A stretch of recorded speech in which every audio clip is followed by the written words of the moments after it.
beloved, Boss Mike Cervera.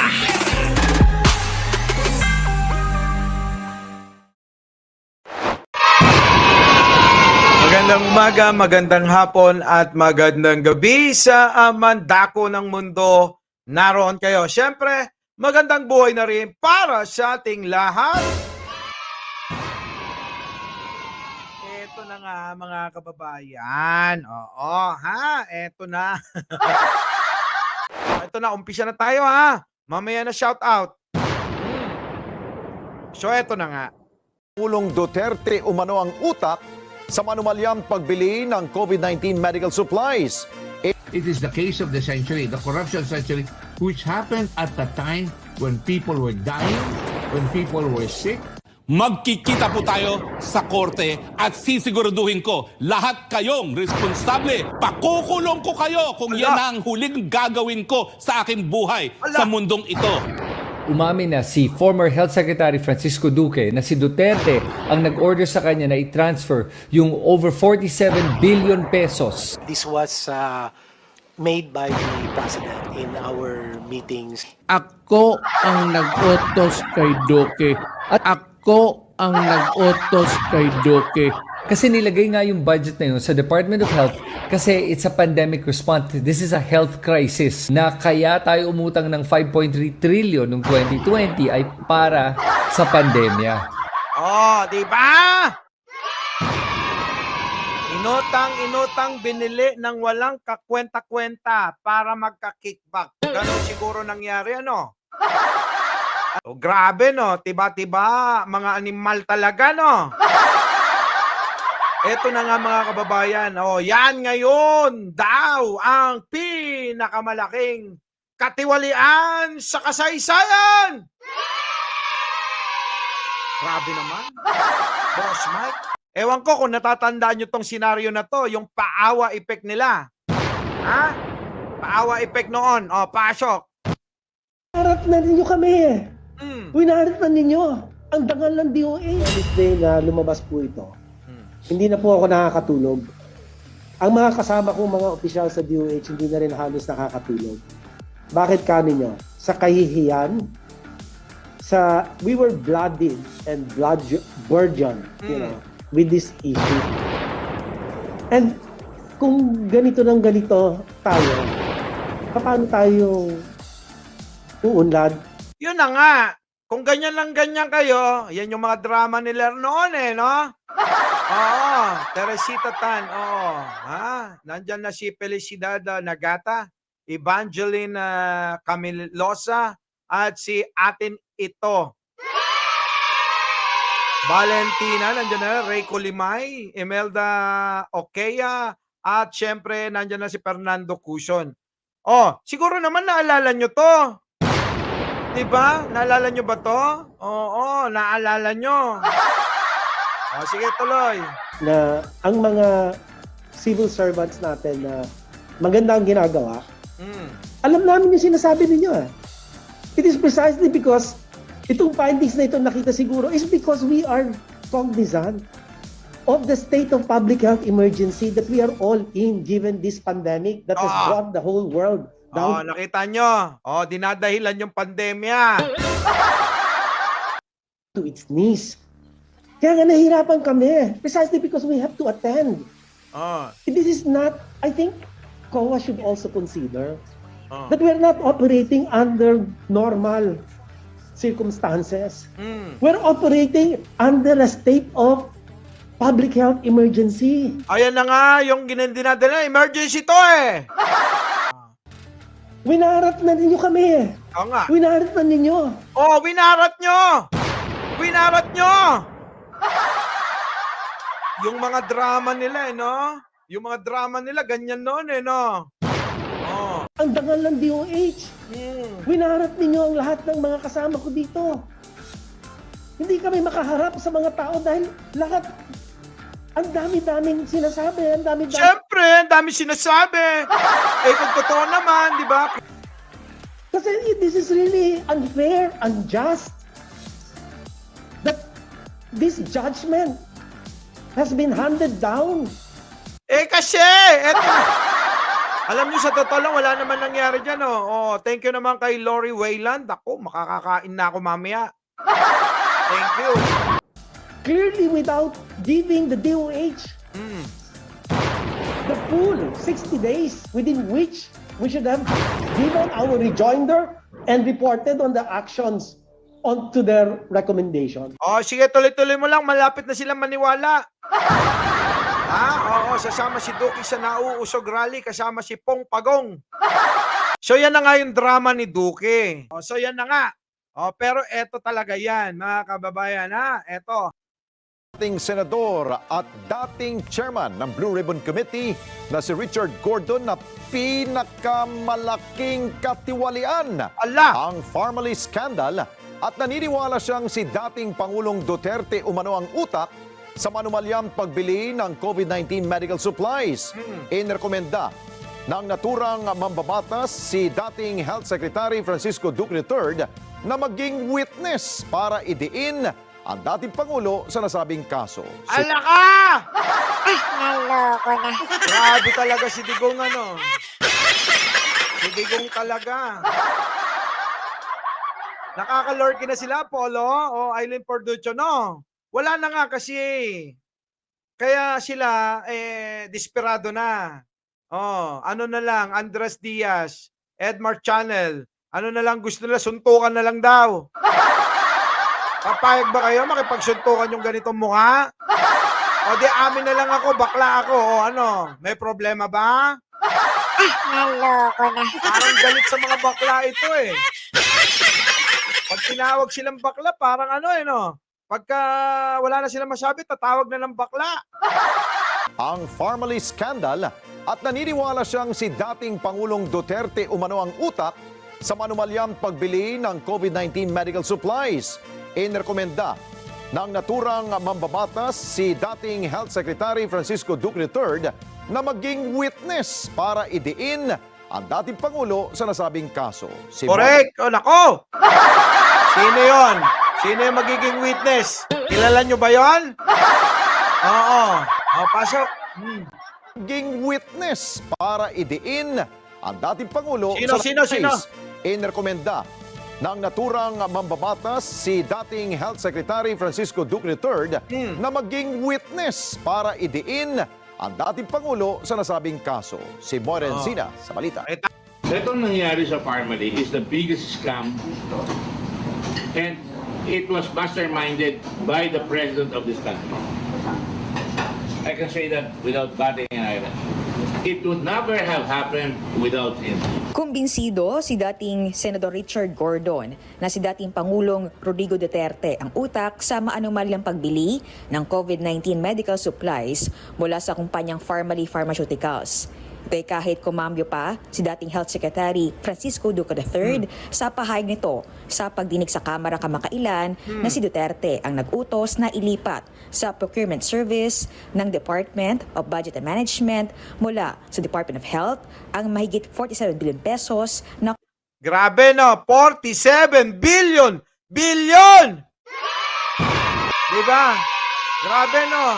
Grabe talaga. Ito na nga daw yung pinakamalaking ano eh. Ha? Oo, katiwalian. Darambong. Anomalya sa kasaysayan ng Pilipinas. May vlog. Opo, grabe talaga. Oo. COVID-19 Response Fund. Ayon kay Gordon, hindi makalulusot ang Farmally mess na pinakamalaking kaso ng korupsyon sa bansa kung walang kumpas mismo ng dating presidente. Kita nyo. Siyempre, ikaw kumumpas dyan eh. Kita nyo na, alam nyo na kung bakit sila gigil na gigil. Wala silang ginawa, kundi maisog rally kung saan-saan. Kasi desperado na sila. Lalabas at lalabas na ang katotohanan sa mga pinaggagawa nila. Inamin mismo dati ni Duterte na ito ang nag-atas na ilipat ang COVID-19 fund sa DBM.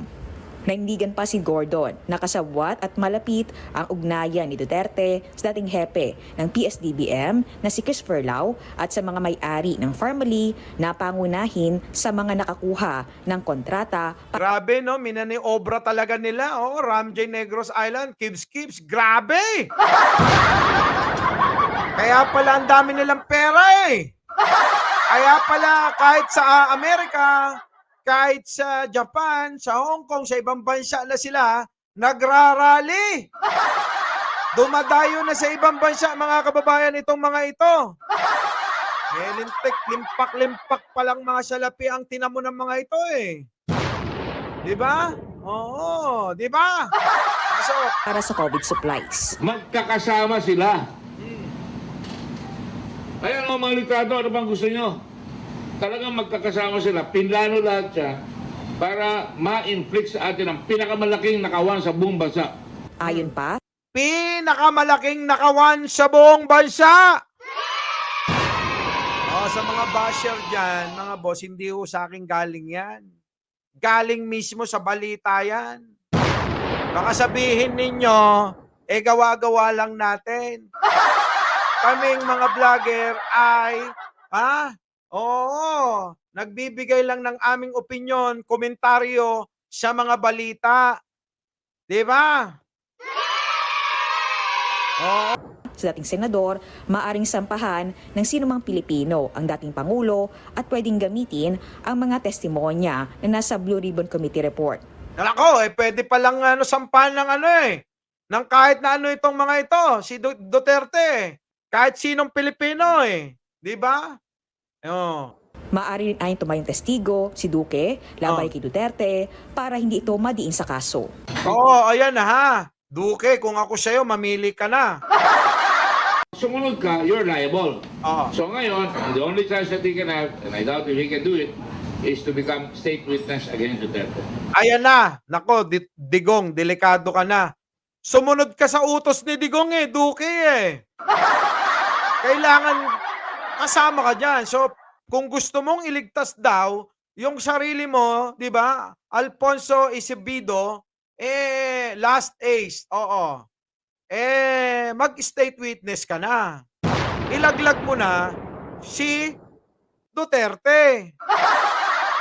Laglagan na ito. Duterte is really in more trouble than ICC here because nandito lahat ng ebidensya dito. Moiri Insina para sa Mata ng Agila, Nandyan lahat ang ebidensya, oh! Warat na yan. Diyos ko, lalo kang mawawaran pag, hindi lang warat. Mawawaran ka pa. Oo, pasok. Sabi ko nga sa inyo, nagkasakit na ang mga tao ko. Nag-isolate, nag-quarantine, may mga namatay na. Por Diyos, por Santo, maawa naman kayo. Anong maawa? Maawa daw tayo. Nako, ikaw ang maawa ngayon sa sambayanang Pilipino na, naninakaw ni Duterte ang pera. Ano na? Mag-ano ka na? Tama na drama, Duque. Tapos na yan. Sabihin mo na lang, yung drama ko na yan, utos din ni, Digong, Diba, no? Utos din ni Digong yan, Mahirap po talaga itong nangyayari na ito na winarat na. Anong winarat na? Kaya problema, Duque, hindi lang warat yan. Warrant ang darating sa'yo. Sama ni Digong, kapag hindi ka nakapag-isip-isip ng maliwanag pa sa buwan. Kung ako sa'yo, ngayon pa lang mag-isip-isip ka na. Kung hindi, nako, damay ka. Ang imahe ng Department of Health na talagang nangunguna sa pagtugon sa napakamabigat na dagok ng COVID-19 pandemic. So, I beg for your indulgence. I beg that you give us the time to be able to provide all the doctors. And now, even now, lumalabas, sinabi na ni Duque, siya nagutos. Matagal na namin sinabi yan Correct!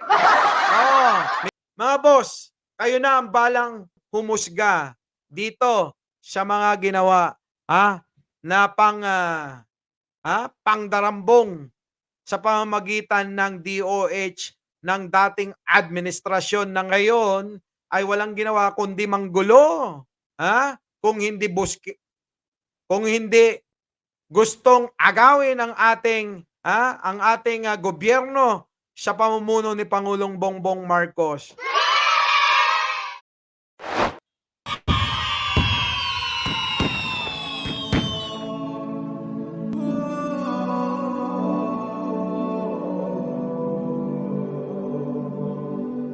Katotohanan ay lalabas kahit pa itago. Parang kinabukasan at araw na panibago. Nanaiing tama sa mali kapag hinalo. Mabuti ang magwawag ay masamay laging tama. Paano kung ikaw ay inaagrabyado? Di natapakan na ang buong pagkatao. Mananahimik ka na lang ba't ilalaban? Huwag kang matakot, hayaan mong ika'y samahan ko. Ito na ang oras para lumaban. Huwag kang umatras pag nasa katwiran. Panatilihing bukas ang isipan. Katotohanan ang ating sandigan. Sa kadiliman, huwag matatakot. Pagkat liwanag ang siyang babalot sa ating bayang Pilipinas. Sa ating bayang Pilipinas. Oh Pilipino, magpapadaya ka ba kung kani-kanino? Papatulan mo pa din ba kahit amoy ang motibo na ikaw ay lililangin para makanakaw sila ng libo?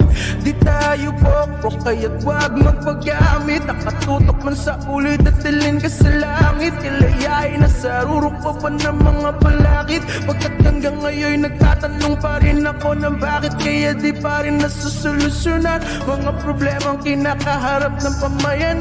Sabi nila yung lahat nagkat, ngunit bakit yung iba wala ngang naipundar?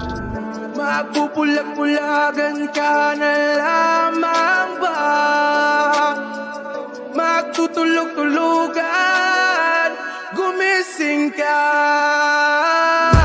Ito na ang oras para lumaban. Huwag kang umatras pag nasa katwiran. Panatilihing bukas ang isipan. Katotohanan ang ating sandigan. Sa kadiliman, huwag matatakot. Pagkat liwanag ang siyang babalot sa ating bayang Pilipinas.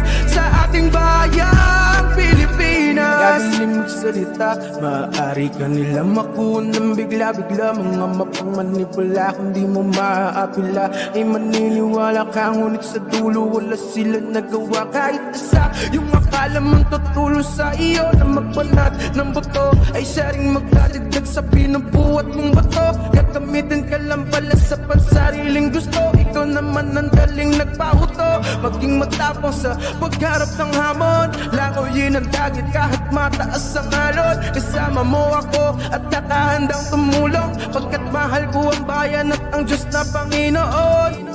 United Talino Warriors at Boss Mike Cervera. Sa kanila ay natutunang maayos. Di at kailanman di ako masisira. Ito na ang oras para lumaban. Huwag kang umatras pag nasa katwiran. Panatilihing bukas ang isipan. Katotohanan ang ating sandigan. Sa kadiliman, huwag matatakot. Pagkat liwanag ang siyang babalot sa ating bayang Pilipinas. Sa ating bayang Pilipinas. Ito na ang oras para lumaban. Huwag kang umatras pag nasa katwiran. Panatilihing bukas ang isipan. Katotohanan ang ating sandigan. Sa kadiliman, huwag matatakot. Pagkat liwanag ang siyang babalot sa ating bayang Pilipinas. Sa ating bayang Pilipinas. Cheers po! Cheers po. Maraming salamat pong muli. Ulitin ko, atin to. Bye-bye po.